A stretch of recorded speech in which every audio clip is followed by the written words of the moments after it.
হরে কৃষ্ণ। শ্রাবণ মাসের শুক্লপক্ষের একাদশীর নাম পবিত্র রোপিণী একাদশী। এই একাদশী তিথি ভগবান বিষ্ণুর কাছে খুবই প্রিয় একটি ব্রত।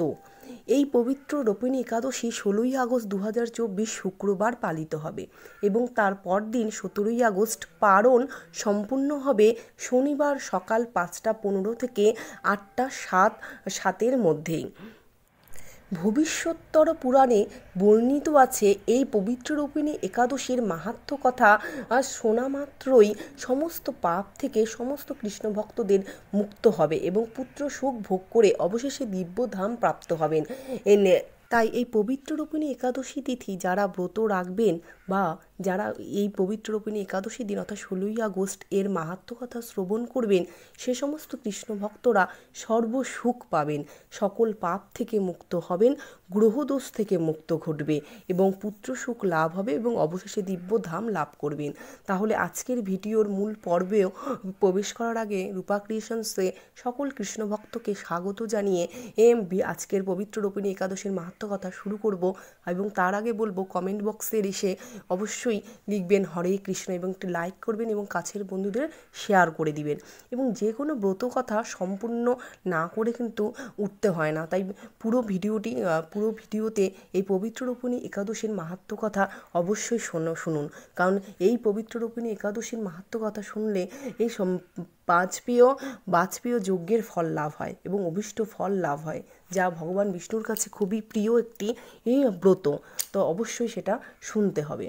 তো হিন্দু শাস্ত্র মতে একাদশী হলো আমাদের 10টি ইন্দ্রিয় এবং মনের সকল কার্যকলাপকে জাগতিক দিক থেকে ঈশ্বরের দিকে ধাবিত করে। এই একাদশী তিথি বা ব্রত প্রতি মাসে 2টো করে থাকে, একটি কৃষ্ণপক্ষে আর একটি শুক্লপক্ষে। সেই হিসাবে বছরে 24টি একাদশী থাকে। হিন্দু পুরাণ অনুসারে বিশ্বাস করা হয় যে এই একাদশী তিথি আমাদের মস্তিষ্ককে আরও ভালো ফল দেওয়ার জন্য, মনকে আরও উৎপাদনশীল কাজ করার জন্য অভিমুক্ত করে। তাই এই একাদশী তিথি সবাই পালন করুন এবং এই ব্রত কথা অবশ্যই শুনুন। তাহলে আজকে শুরু করছি পবিত্র রোপিণী একাদশী তিথির ব্রত কথা। আবার অনুরোধ করব সমস্ত কৃষ্ণ ভক্তকে যে পবিত্র রোপিণী একাদশী যে ব্রত কথা আমি এখন বলবো বা শুরু করব তা মন দিয়ে শুনবেন, কারণ এর ফলে আপনাদের বাজপেয় যজ্ঞের ফল লাভ হবে। একদিন মহারাজ যুধিষ্ঠির শ্রীকৃষ্ণকে জিজ্ঞাসা করলেন, হে প্রভু, শ্রাবণ মাসের শুক্লপক্ষের একাদশীর নাম কি, তা কৃপা করে আমাকে বলুন। তখন শ্রীকৃষ্ণ বললেন, হে মহারাজ, আমি এখন এই পবিত্র একাদশীর ব্রত মাহাত্ম্য বর্ণনা করব, যা শোনা মাত্রই বাজপেয় যজ্ঞের ফল লাভ হয়। প্রাচীন যুগকালে দাপর যুগের শুরুতে মহিজিৎ নামে এক বিখ্যাত রাজা ছিলেন। তিনি ধর্মপরায়ণ, দানশীল, শান্ত প্রকৃতির ছিলেন। তিনি মহিষ্মতি নগরে রাজত্ব করতেন, কিন্তু দুঃখের বিষয় তার মনে বিন্দুমাত্র সুখ শান্তি ছিল না, কারণ তিনি ছিলেন অপুত্রক, তার পুত্র ছিল না। এরূপ চিন্তা করতে করতে বহুদিন কেটে গেল, কিন্তু তবুও পুত্র সুখ পেলেন না। প্রজাদের সামনে তিনি অবশেষে আক্ষেপ করে বলতে লাগলেন, হে প্রজাবৃন্দ, শুনুন, আমি কখনো এ জন্মে পাপ কাজ করিনি, অন্যায় করে আমার রাজকোষও বৃদ্ধি করিনি, ব্রাহ্মণ এবং প্রজাদের সম্পদ গ্রহণ করিনি, উপরন্তু প্রজাদের সাহায্য করেছি এবং প্রজাদের পুত্রের মতো পালন করেছি, ধর্ম অনুসারে রাজ্য শাসন করেছি, দুষ্টদের দমন করেছি। তাই হে ব্রাহ্মণগণ, এই প্রকার ধর্মপথ মানা সত্ত্বেও কেন আমার এত দুঃখ, পুত্র লাভ কেন হলো না, তা আপনারা কৃপা করে অনুসন্ধান করুন। রাজার এই প্রকার কাতর উক্তি শ্রবণে ব্যথিত রাজভক্ত পুরোহিত ব্রাহ্মণগণ রাজার মঙ্গলের জন্য গভীর বনে ত্রিকালজ্ঞ মুনি ঋষির কাছে যেতে মনস্থ করলেন। বনের মধ্যে ঋষিদের আশ্রম সকল দেখতে দেখতে তারা এক মুনির সন্ধান পেলেন। তিনি ঘোর তপস্যায় মগ্ন ছিলেন। সর্বশাস্ত্র বিশারদ, ধর্মতজ্ঞ ও ত্রিকালজ্ঞ সেই মুনি লোমশ নামে পরিচিত। ব্রহ্মার এক কল্প অতিবাহিত হলে মুনিবরের গায়ের একটি লোম পরিত্যক্ত হতো। এই কারণে এই মহামুনির নাম লোমশ। তাকে দেখে সকলেই ধন্য হলেন। তারা পরস্পর বলতে লাগলেন যে আমাদের বহু জন্মের সৌভাগ্যের ফলে আজ আমরা এই মুনিবরের সাক্ষাৎ লাভ করলাম। তারপর ঋষিবর তাদের সম্বোধন করে বললেন, কি কারণে আপনারা এখানে এসেছেন এবং কেনই বা আমার এত প্রশংসা করছেন, তা স্পষ্ট করে বলুন। আপনাদের যাতে যা মনে হয় আমি নিশ্চয়ই তার চেষ্টা করব যাতে আপনাদের মনস্কামনা পূরণ হয়। ব্রাহ্মণেরা এবার বললেন, হে ঋষিবর, আমরা যে উদ্দেশ্যে এখানে এসেছি আপনি তা কৃপা করে শুনুন। এই পৃথিবীতে আপনার মতো শ্রেষ্ঠ ব্যক্তি আর কোথাও নেই।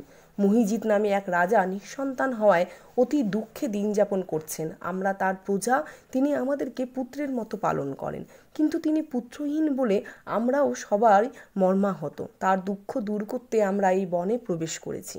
হে ব্রাহ্মণ শ্রেষ্ঠ, রাজা যাতে পুত্রের মুখ দর্শন করতে পারেন, কৃপা করে তার কোনো উপায় আমাদের বলুন। তাদের কথা শুনে মুনিবর ধ্যানমগ্ন হলেন।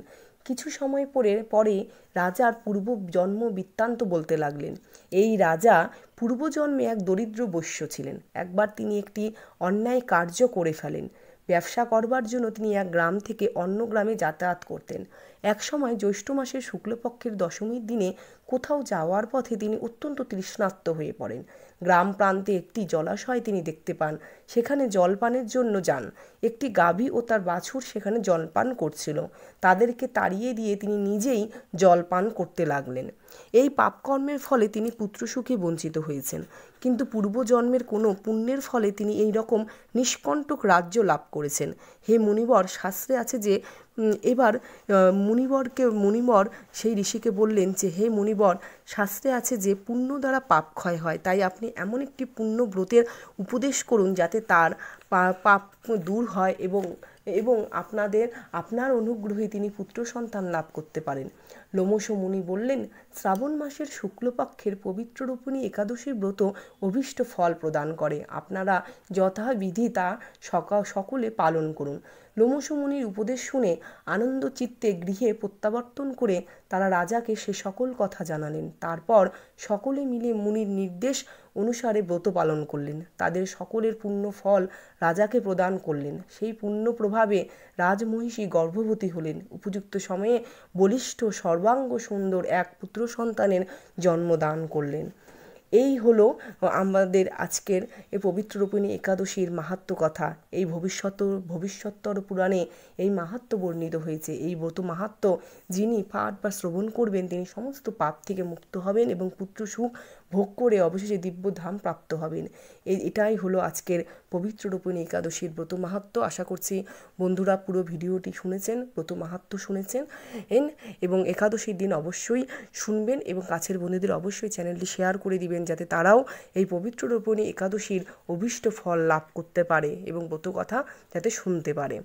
এবং রূপা ক্রিয়েশনসের আজকে এই ভিডিও এখানেই শেষ করছি। আশা করছি ভিডিওটি ভালো লেগেছে।